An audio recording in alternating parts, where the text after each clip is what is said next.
Hello friends, this is Absinthe and I am here with Cancer, your bi-weekly reading. Keep in mind this is a general reading. This is for Cancer Sun, Moon, Rising, planets in Cancer, either Western or Vedic. If you like this video, bookmark it by pressing the like button, or you can also subscribe so that you can get further readings. Alright, here we go. You'll see cards pulled up on your screen, as well as the meanings as I read them out here. Okay, first card that we have here is the Star. Star is a really good auspicious card. It's you having done the work, you having successfully released old limiting belief systems. You are on a different plane now. You're on a different level. This is a reprieve after a period of turmoil. This is you getting to know who you really are as a person. This is you beginning to connect to your higher self. A moment of awakening. No matter what life throws at you, you know that this is just a movie on the earth plane, that this is a test, and that there is light at the end of every tunnel you can go through. This is a card of being in tune with the universe, having a sense of self, a true sense of self, a spiritual sense of self, having renewed hope, being awakened, having calm energy, and feeling blessed in your life. The next card we have here is the Nine of Cups in the reverse position. You have to be careful of having too much worldly ambition. Sometimes that gives us anxiety, which causes a disconnect from higher self, and it will give you a feeling of angst, anxiety,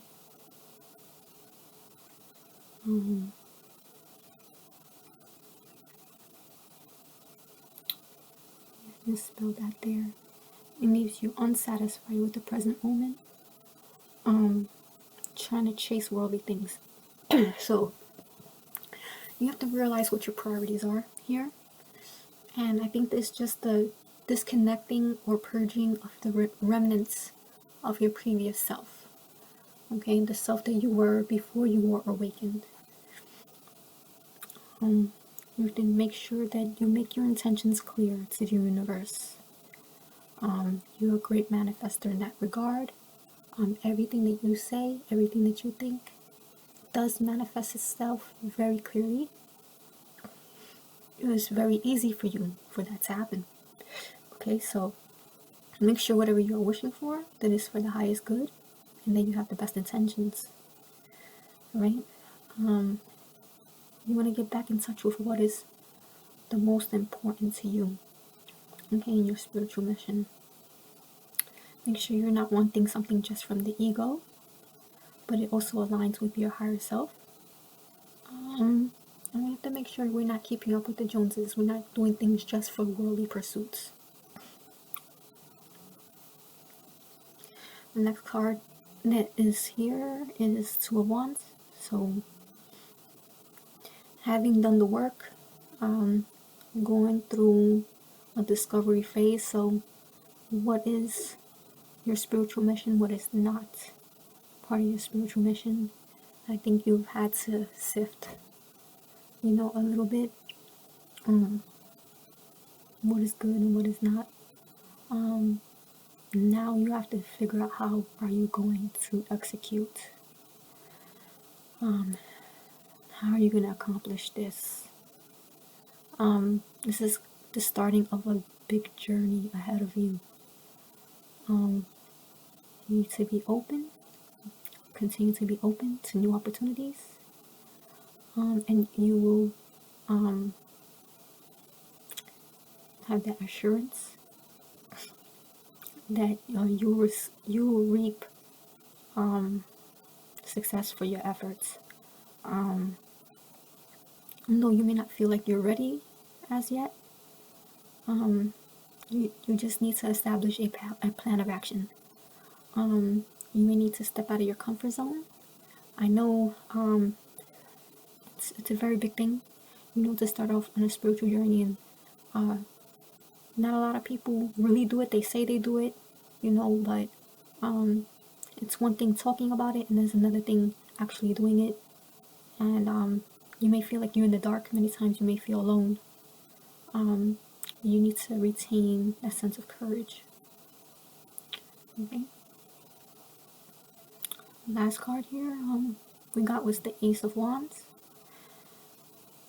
Ideas inspire you to explore new territory. So kind of like the 2 card, we have the 1 card here. They go hand in hand.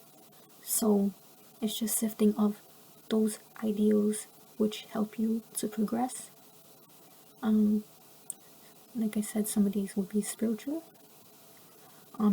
Inspirations from the divine, urging you to take command of your own destiny. So you have your aha moments, aligning with your higher self, following your heart as well as your head. Do what brings you joy. Look for the vibes. Look for the signs in the universe around you, to guide you to take this course of action. You're gonna have a lot of trial and error. Okay, so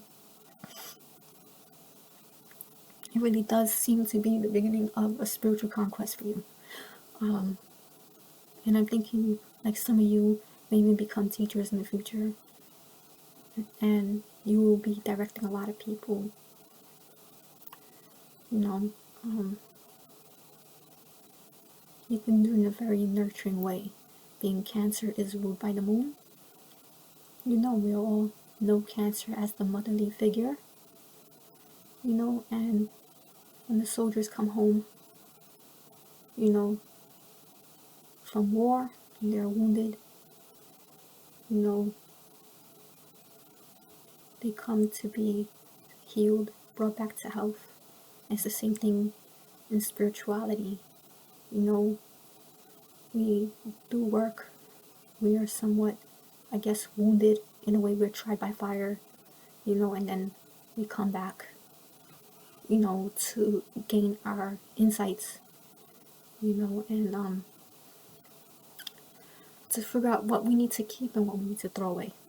So I think you need to do that. You need to go into your inner spiritual attic and just continue to do that, and then figure out what course you're going to take from there, and continue to do that. And don't waver, and don't be afraid. Even if you feel alone, you're not alone. There are a lot of people in the world doing the same thing you're doing. You may be in disparate parts, but universally, in the spiritual realm, we're always together, whether we're conscious of it physically or not. There's a whole other realm out there that is not comprised of physical substance, and the sooner that you can kind of put that into the front of your psyche and kind of make it a second nature thing to you, the easier it's going to be for you to make that transition. Okay, so that's a personal message. Okay, and that's what I got for this reading. I hope that you found this insightful, and I wish you the best in your spiritual journey. Alright, Godspeed. Thank you.